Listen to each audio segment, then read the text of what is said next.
Hello दोस्तों, मदरसन सुमी के बारे में बात करेंगे। फाइनल रिजल्ट्स आए हैं, कैसे रिजल्ट्स आए हैं उसके बारे में बात करेंगे, डिविडेंड के बारे में बात करेंगे। लेकिन सबसे पहले दोस्तों एक इंपॉर्टेंट चीज, मदरसन सुमी जो नाम की कंपनी है, जो लिस्टेड कंपनी है, उनका नाम बदल के SAMIL शामिल हो गया है, जिसका फुल फॉर्म है संवर्धना मदरसन इंटरनेशनल। तो इसको आपको ध्यान में रखना है दोस्तों, क्योंकि जनवरी के महीने में दोस्तों रीस्ट्रक्चरिंग हुई थी। फिर यहाँ पर एक और दूसरी कंपनी है जो डोमेस्टिक जो वायरिंग जो बिजनेस है वो संभालती है, MSWIL करके है, मदरसन सुमी वायरिंग करके, उसका भी स्टॉक प्राइस कुछ 60-61 के आसपास है। तो अभी जो कंपनी है एक तरीके से मदरसन सुमी ही है, लेकिन उनका नाम अब संवर्धना मदरसन इंटरनेशनल हो गया। तो डिविडेंड 65 पैसा का उन्होंने डिक्लेयर किया हुआ है। डेट्स अभी तक आई नहीं है, डेट्स जैसे ही आ जाएंगी हम आपको डिस्कस कर देंगे आपके साथ दोस्तों।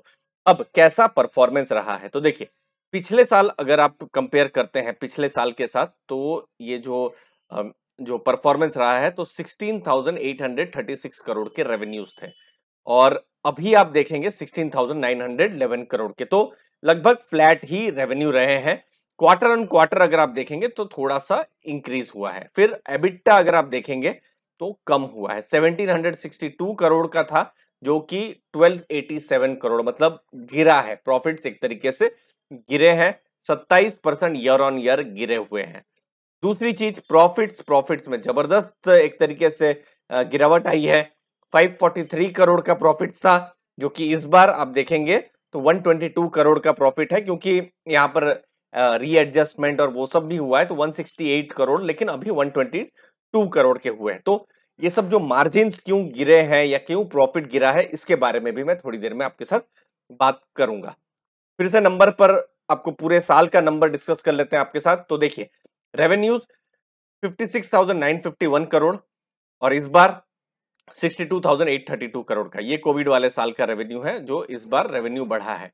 रेवेन्यू बढ़ा है पूरे साल में। अगर आप देखेंगे FY21 में 4,516 करोड़ का एबिटा था, जो इस बार थोड़ा बढ़कर 4,808 करोड़ का हुआ है।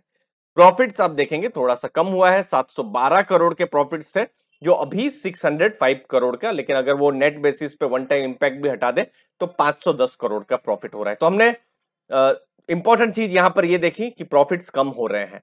तो प्रॉफिट्स कम हो रहे हैं, रेवेन्यू ज्यादा हो रहे हैं, तो यहां पर कहां पर कोई मिसिंग लिंक क्या है, तो वो है दोस्तों इंपॉर्टेंट बिजनेस रिलेटेड हेडविंड्स या चैलेंजेस, जहां पर सेमीकंडक्टर रिलेटेड इश्यूज अभी भी है, और ऑल टाइम हाई जो प्राइजेस हैं, जो भी मेटल्स हैं उनके। अब देखिए की मार्केट की अगर आप बात करेंगे, प्रोडक्शन की बात करेंगे, तो ईयर ऑन ईयर प्रोडक्शन जैसे यूरोप में कम हुआ है, चाइना में 6% सिर्फ बढ़ा है, नॉर्थ अमेरिका कम हुआ है, इंडिया में भी 2% कम हुआ है। सेमीकंडक्टर एक बहुत बड़ा इशू है। फिर लड़ाई भी हो गई है यहाँ पर रशिया यूक्रेन के बीच में, तो जियोपॉलिटिकल अनसर्टेनिटी, यूरोप बिल्कुल पास में ही है, तो वो एक बहुत बड़ी अनसर्टेनिटी है। फिर चाइना, चाइना में भी कोविड के कारण बहुत सारे रेस्ट्रिक्शन लग गए, तो वो एक बहुत बड़ी अनसर्टेनिटी है जिसके कारण से बिजनेस पे डायरेक्ट इम्पैक्ट हुआ है। और ये हमने देखा ना, प्रॉफिट गिरे हैं। ये जो आपके सामने जो ग्राफ है वो पूरा वही चीज बता रही है। और ऐसा नहीं है ये मदरसन सुमी में ही है, अलग अलग वीडियोस में, खासकर Q4 में हमने वही देखा है कि ये चैलेंजेस अलग अलग सेक्टर में, हर सेक्टर में कहीं ना कहीं है। आप FMCG में जाइए, वहां पर भी जो है पाम ऑयल के प्राइसेस बढ़े हुए हैं, फ्रीट के प्राइसेस बढ़े हुए हैं। IT सेक्टर में जाइए, वहां पर अलग चैलेंज है, वहां पर एट्रिशन का चैलेंज है।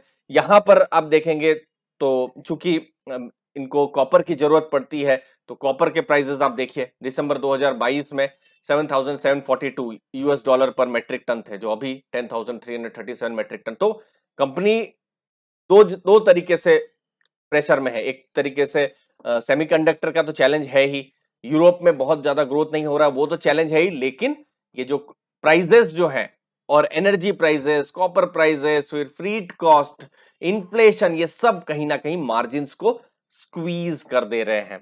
तो इसीलिए एक स्ट्रॉन्ग कंपनी है मदरसन सुमी, उस पर कोई दो डाउट नहीं है।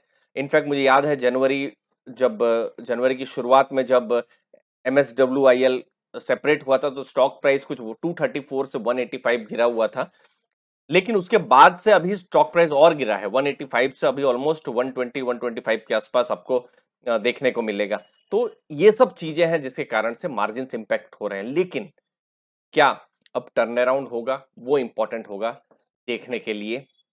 और उसके लिए ये तो सिर्फ अभी तो सिर्फ प्रिलिमिनरी डेटा आए हैं, वो हमारी नजर रहेगी कि अगर टर्न अराउंड होता है तो फिर कहीं ना कहीं बिजनेस में एक तरीके से पॉजिटिव मोमेंटम देखा जा सकता है। लेकिन उसके लिए अभी बहुत जल्दबाजी होगी, डेटा आते रहेंगे, हम आपके साथ शेयर करते रहेंगे, क्योंकि रियलिटी यही है, शेयर प्राइस गिरा है 120 125।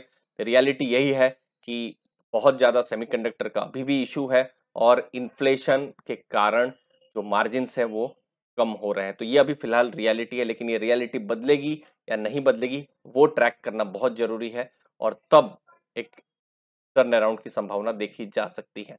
तो बिल्कुल हमारी नजर रहेगी। आप भी अपने कमेंट्स बताइए। आपके समय के लिए दोस्तों बहुत बहुत धन्यवाद। थैंक यू वेरी मच दोस्तों, धन्यवाद।